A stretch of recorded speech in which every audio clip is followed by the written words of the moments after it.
Hello, everyone. I hope you're all staying safe and healthy at home through this COVID pandemic.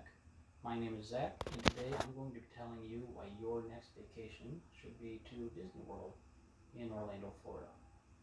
My family and I are Disney fanatics. My 1-year-old has already been twice, and we just recently bought vacation package to go back a third time with her.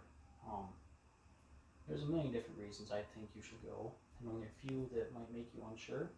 And in about 7 minutes, I'm going to have you all lined up and ready to head to Florida. All right, let's get started. So, my first Disney trip was in 2015.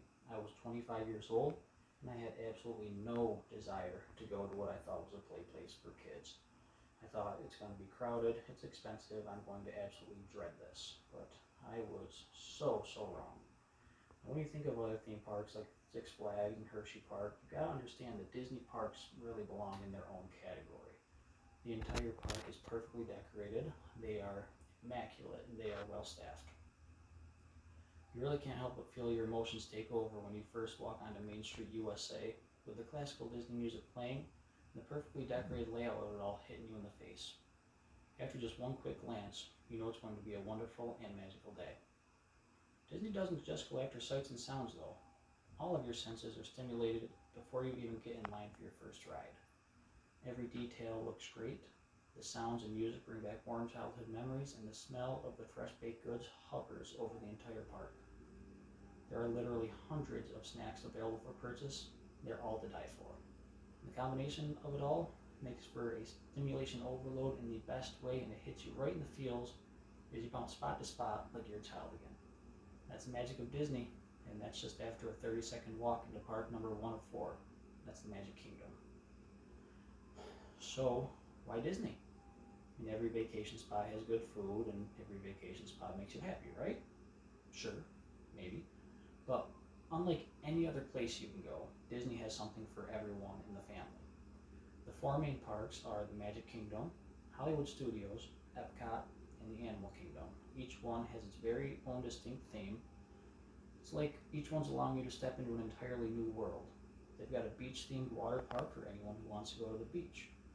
If a family member prefers world travels, they offer that as well at the World Showcase at their Epcot Park, which boasts 11 countries, each with its own land that showcases that country's architecture and culture, along with food, drink, entertainment, etc. The cast members, which are what Disney calls its workers, in each respective country, are actually natives of the land they represent, because Disney World just doesn't miss details ever. They've got stunt shows, roller coasters, water rides, beaches, the ESPN Wide World of Sports complex for the sports junkies. Whatever your vacation goals are, you can achieve them at Disney World. Now, my favorite part about Disney, this is the reason I keep going back, is their attention to detail.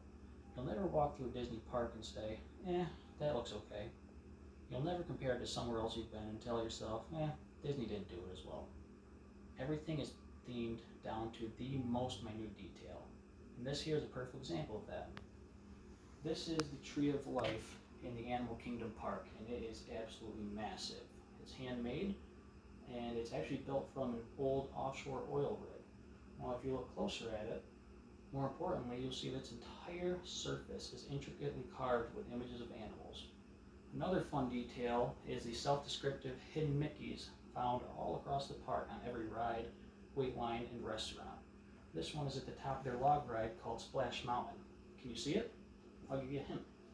This right here is Mickey's nose carved into the rocks. It's fun, right?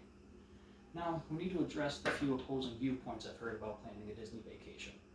The big one I've heard most often is that it costs too much to go there, especially when you live 1,200 miles away like we all do. Now, when we go as a family, I figure each day at the park will be around $350, which covers $250 for entry, $20 for parking, and the rest for food and maybe a souvenir. It's not cheap by any means, but I say you get what you pay for. Plus, you can look at their promotions, which can save you huge amounts of money. For example, when we bought our tickets a couple months ago for later this summer, it came to just around $550 for 2 4-day passes. The total 7-night vacation for the 3 of us, excluding spending money, is going to be around $1,300. Now, it's a good chunk of change, but you've got to remember that with Disney, you're getting both quality and quantity. There's a lot of ways to spend more money, and Disney's very good at getting guests to do that if they're willing to pay for convenience.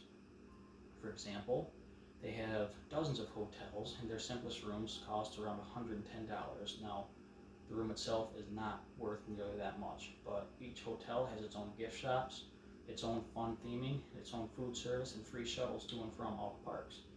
If you can resist that convenience, you can make your vacation much, much more affordable. The other big argument against a Disney World vacation is the crowds. With the current pandemic and the way we're handling it, I'd say this one definitely carries a bit more weight than it used to. Now, I can agree that the park is overfilled, especially during the Christmas rush, but believe it or not, there are strategies to beat these crowds that work. The average park attendance for the Magic Kingdom Park alone is somewhere around 54,000 people per day, which I know, trust me, I know that is a lot. But my family and I have used methods that we found on a YouTube channel called the DFB Guide that really worked, and I'll post a link to that. We hit every ride we wanted to without waiting more than 25 minutes in line for anything. So again, it's busy, but you can outsmart the amateurs with a little planning. The best ways to beat the crowd are to utilize fast passes, which are like a line skip pass that every guest gets, 3 of. You can order food from your phone to skip that wait, and you can even get on rides during busy meal times. If everyone else is waiting to get food, they're not going to be in your way. Another argument that I actually just heard the other day was that when you get done with your Disney vacation, the adults need their own vacation to recover from Disney. I can agree that Disney World can be very exhausting. There's so much to do, and by design, you'll never be able to do it all. That keeps people like me coming back. But I say that the parents are exhausted after the trip like that. It's because the kids probably made so many memories that they'll never be able to count them all.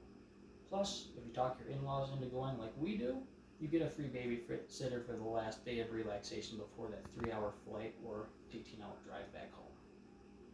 Well, I hope I helped to convince you guys to consider going to Disney World for your next vacation. There's a reason it's the most popular theme park in the world, and I have got to believe most of the skeptics are people like a pre-2015 Zach Tracy who just never went there to see it for themselves.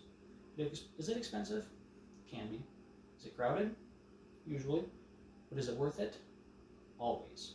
It truly is the most magical place on earth, and I encourage all of you to go there at least twice. The first time for the experience, the second time to realize that joyous Disney feeling never goes away. Thank you.